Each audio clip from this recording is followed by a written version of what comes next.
हरे Krishna, Radhe Radhe friends. आज के हमारे इस वीडियो में हम आपके लिए अजा एकादशी व्रत कथा लेकर आए हैं। इस समय की बात है, कुंती पुत्र युधिष्ठिर ने श्री कृष्ण से पूछा, हे भगवान, भाद्रपद कृष्ण एकादशी का क्या नाम है? इस व्रत को करने की क्या विधि है? कृपया करके आप मुझे इस व्रत की विधि कथा और इसका महत्व सुनाइए। श्री कृष्ण कहते हैं, धर्मराज, भाद्रपद कृष्ण पक्ष की एकादशी का नाम अजा एकादशी है। यह समस्त पापों का नाश करने वाली है। इस एकादशी के दिन भगवान श्री हरि विष्णु की पूजा की जाती है। जो मनुष्य इस दिन श्री हरि विष्णु की पूजा करते हैं, उन्हें वैकुंठ की प्राप्ति होती है। आइए अब मैं आपको एकादशी की व्रत सुनाता हूँ। सत्यवादी हरिश्चंद्र नाम का एक चक्रवर्ती राजा राज्य करता था। उनके विश्वामित्र को दक्षिणा चुकाने के लिए अपना सारा राज्य त्याग दिया, साथ ही अपने पुत्र तथा स्वयं को बेच दिया। वह राजा चंडाल का दास बनकर सत्य को धारण करता हुआ मृतकों का वस्त्र ग्रहण करता रहा, मगर किसी प्रकार से वह सत्य से विचलित नहीं हुआ।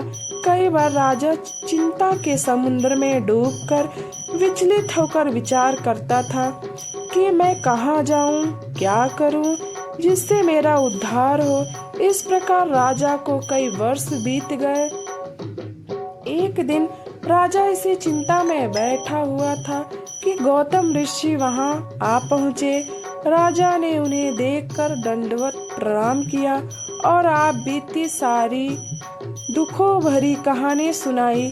राजा हरिश्चंद्र की यह बात सुनकर गौतम ऋषि कहने लगे, राजन, आज से ठीक 7 दिनों बाद भाद्रपद कृष्ण पक्ष की एकादशी आएगी। इस एकादशी को अजा एकादशी कहा जाता है।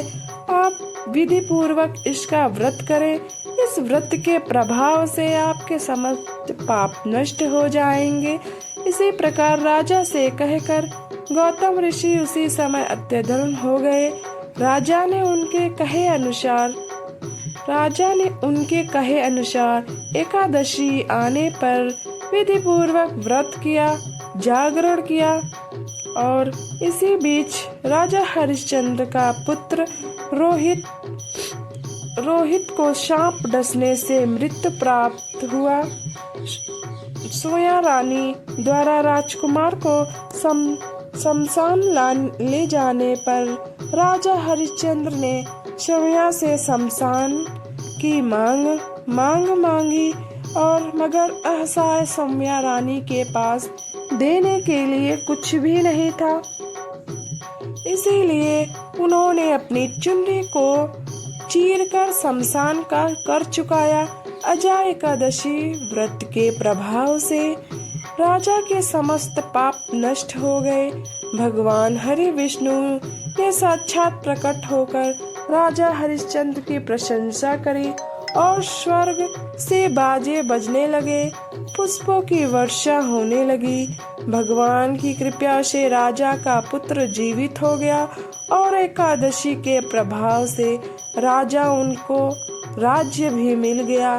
फिर वह तीनों चिरकाल तक राज्य सुख भोग कर अंत में ईश्वर को प्राप्त हुए।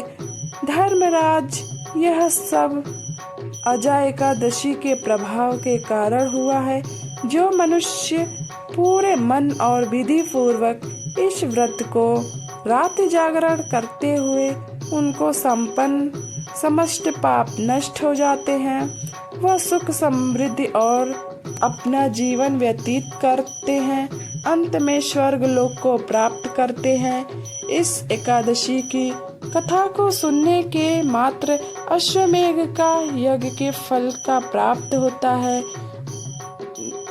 इस एकादशी की व्रत कथा आपको कैसी लगी, प्लीज कमेंट में करके जरूर बताइएगा। और अगर